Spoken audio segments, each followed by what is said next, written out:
Ya, bismillahirrahmanirrahim. Assalamualaikum warahmatullahi wabarakatuh.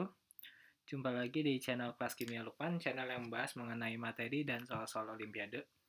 Ya, insya Allah di video kali ini kita akan membahas soal nomor 12 sampai nomor 15 ya. Jadi soal cerita tentang garam oksalat.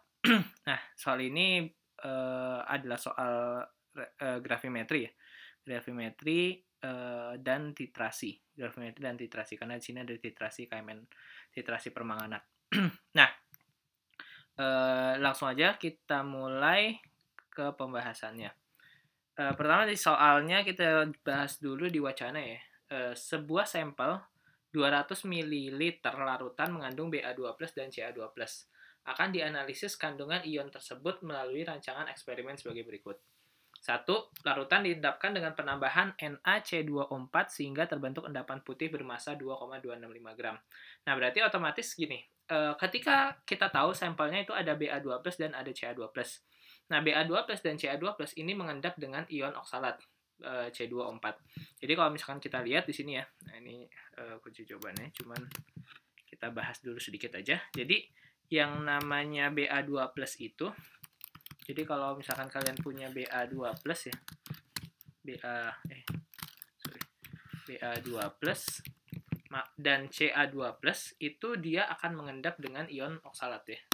Di ion oksalat itu bisa mengendapkan Ba2+ dengan Ca2+. Itu membentuk barium oksalat dan tentu saja kalsium oksalat ya. Ca2+ ya. Sini bakalan mengendap dengan ion oksalat.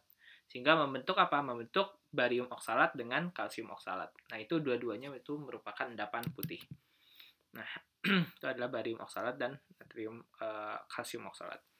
Nah, endapan putih tersebut kemudian dipindahkan. Jadi setelah endapan putihnya terbentuk yakni 2,265 mg, 2,265 gram itu dipindahkan. Nah, pindahkan kemudian diasamkan dengan penambahan H2SO4 pekat sehingga endapan larut. Nah, kita harus paham ya konsepnya bahwa ketika dilakukan endapan, dia akan mengendap sebagai garam oksalat, yakni barium oksalat dan kalsium oksalat. Jadi, kalau misalkan kita gambarkan skemanya, skemanya itu berarti dia itu diendapkan sebagai barium oksalat dan kalsium oksalat ya. Jadi kalau misalkan kita lihat skemanya itu dia diendapkan dulu jadi barium oksalat dan kalsium oksalat. Sini jadi ini adalah BaC2O4 plus CaC2O4. Nah, ini adalah barium oksalat dan kalsium oksalat. Nah, kemudian barium oksalat dan kalsium oksalatnya ini dilarutkan di asam pekat. Nah, tujuannya apa? Dilarutkan di H2SO4 pekat supaya oksalat itu kan termasuk basa lemah ya. Jadi dia bisa membentuk asam oksalat. Tujuannya adalah supaya oksalatnya ini bereaksi dengan asam. Jadi kalau misalkan kita lihat oksalatnya itu nanti bisa bereaksi dengan asam. 2 minus ditambah 2H plus ya, menghasilkan H2C2O4. Nah, kayak gini. Nah, kita bisa lihat di sini dia akan menghasilkan dilarutkan akan menghasilkan asam oksalat. Nah, sehingga apa? Sehingga endapannya ini bisa larut. Jadi endapannya itu nanti bakalan larut ya. Jadi endapannya itu bakalan larut ya. Sini misalkan. Jadi endapannya itu larut. Sebentar.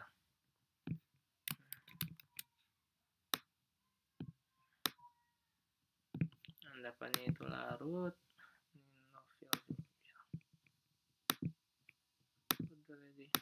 Nah, jadi endapannya itu larut ya. Jadi si oksalatnya ini larut, oksalatnya ini larut. Jadi endapannya ini dilarutkan dengan asam pekat supaya oksalatnya itu larut. Nah, setelah oksalatnya larut, kemudian dititrasi gitu. Dititrasi dengan KMNO4. Nah, persamaan titrasinya kita udah sama-sama tahu ya bahwa titrasi KMNO4 ini dititrasi dengan KMNO4. Nah, KMNO4 berapa molar? 0,0. Kalau di ininya itu 0,223 molar 0,223 molar, 0,223 molar, dan volumenya adalah 25,8 ml. Volumenya 25,8 ml. Oke. Jadi ini 0,223 molar dengan volumenya itu adalah 25,8 ml. Nah, ini di titrasi ya. Nah, kita sama-sama tahu persamaan titrasi untuk oksalat dan permanganat. Ini adalah titrasi permanganometri ya. Ini bentuknya seperti ini ya. Ini adalah persamaan titrasi. Jadi kita bisa lihat di sini titrasinya dengan persamaan seperti ini menjadikan bahwa oksalatnya itu memiliki mol 5/2 dari permanganat. Kita bisa lihat komposisi oksalatnya di sini adalah 5/2 dari permanganat. Sehingga dari sini kita bisa tahu ya bahwa mol oksalat itu adalah 5/2 dari mol permanganat. Sementara massa total kita itu adalah massa barium oksalat ditambah dengan massa kalsium oksalat.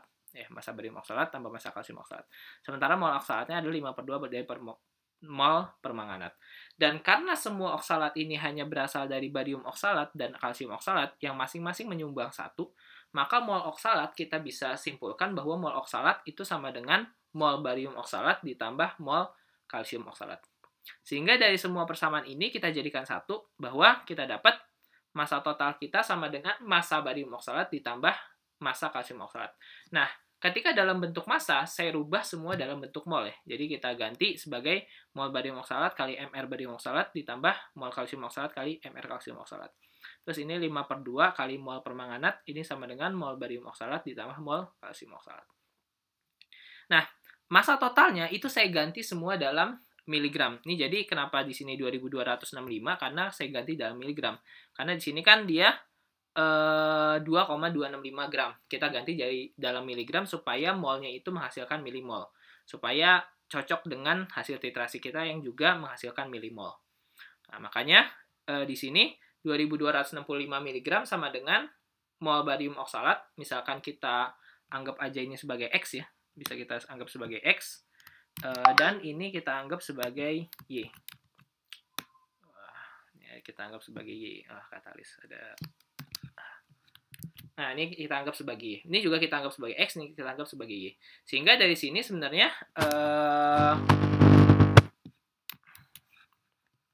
persamaan kita itu bisa kita singkat menjadi bentuknya seperti ini. Mol barium oksalatnya itu kita ganti dengan X, dan mol kalsium oksalatnya itu kita ganti dengan Y. Nah, ini mol barium oksalat X, ini mol kalsium oksalat itu Y. Nah, bentuknya seperti ini. Jadi bentuknya kayak sistem persamaan linear dua variabel ya. Dan teman-teman udah pernah belajar di SMP, kita bisa menyelesaikannya dengan mudah ya. Bisa pakai cara eliminasi, bisa pakai cara substitusi, atau bisa pakai yang lebih keren itu adalah pakai matriks. Nah, seperti itu. Nah, bentuknya seperti ini ya. Ini X, nih Y. Nah, ini X, Y. Nah, kita dapat ternyata X-nya itu alias mol barium oksalatnya itu adalah 4,355 milimol. Dan mol kalsium oksalatnya itu adalah 10,09 milimol. Nah, ini adalah hasil dari eliminasi atau substitusi dua persamaan ini ya. Kita mendapatkan X dan Y, di mana X-nya itu adalah mol barium oksalat yang senilai 4,355 milimol dan kalsium oksalat yang senilai 10,029 milimol. Nah, setelah kita ketemu, kita harus tahu bahwa yang ditanya itu bukan massa barium oksalat atau massa kalsium oksalat. Kita harus perhatikan di sini ya. Di sini yang ditanya itu konsentrasi barium 2+ dan konsentrasi Ca2+. Maka yang kita hitung adalah massa barium 2+ dan massa kalsium 2+. Sehingga di sini, karena di sini mol bariumnya itu 1 dan mol kalsiumnya itu 1 banding 1 dengan mol oksalat, maka dari sini kita juga bisa tahu bahwa mol kalsiumnya, mol Ca2+-nya, mol Ba2+-nya dulu, mol Ba2+-nya itu adalah sama dengan mol barium oksalat, alias 4,355 milimol. Dan mol kalsium Ca2+-nya juga sama dengan mol kalsium oksalat, yakni 10,029 milimol. Nah, seperti ini. Nah, sehingga kita bisa tahu cara nyari massa bariumnya, nyari massa Ba2+-nya itu adalah molnya dikali dengan AR-nya, oke? Dikali dengan AR-nya, kita dapat massa barium 2+-nya itu adalah 598 mg. Oke? Sementara untuk mencari massa kalsiumnya kita tinggal kali dengan AR dari kalsium yakni 40. Ya, kita tinggal cari, kita dapat ternyata massa barium 2 plusnya, Ba2 plusnya itu adalah 598 mg, sementara massa kalsium 2 plusnya itu adalah 401 mg. Sehingga untuk ppm-nya, karena di sini konsentrasinya, karena di sini volumenya adalah 200 ml, maka untuk mencari ppm-nya kita tinggal bagi dengan volumenya tapi dalam satuan liter. Maka kita bagi dengan 0,2 liter. Nah, kita bagi dengan ini, nilai ini kita bagi dengan 0,2 liter supaya jadi ppm-nya. Karena volumenya sama dengan 0,2 liter. Nah, ini kita bagi dengan 0,2 liter. Kita dapat, maka untuk ppm barium 2 plusnya itu sekitar 3000 ppm. Sementara untuk kalsium, ppm dari kalsium 2 plusnya itu sekitar 2000 ppm. Jadi kalau kita cermati jawabannya itu adalah yang barium itu adalah 3000 ppm, yang kalsium itu adalah 2000 ppm. Berarti yang nomor 12 itu B, nomor 12 itu C, nomor 13 itu B. Seperti ini. Oke, ini untuk nomor 12 dan nomor 13. Nah, sekarang nomor 14. Suatu garam oksalat murni XC2O4 dipanaskan, maka garam tersebut kehilangan 56,52% masanya. Nah, kita suruh menentukan logam X adalah, nah, nomor 14 ini soalnya sangat mirip dengan nomor 8. Cuman bedanya nomor 8 itu adalah karbonat, tapi nomor 14 itu adalah oksalat. Nah, oksalat kalau dipanaskan, nah ini oksalat itu kalau dipanaskan itu akan keluar, ini harusnya XO ya. XO tambah bertahapin aja nggak apa-apa. Jadi oksalat itu kalau misalkan dipanaskan dia akan bereaksi secara bertahap. Pertama dia akan melepaskan CO sehingga tersisa garam karbonatnya. Dan garam karbonat juga kita sama-sama tahu ya bahwa karbonat itu sangat mudah untuk terurai menjadi CO2 dengan oksidanya. Jadi dia nanti bakalan terurai lagi si CO3-nya. Bakalan terurai lagi X CO3-nya.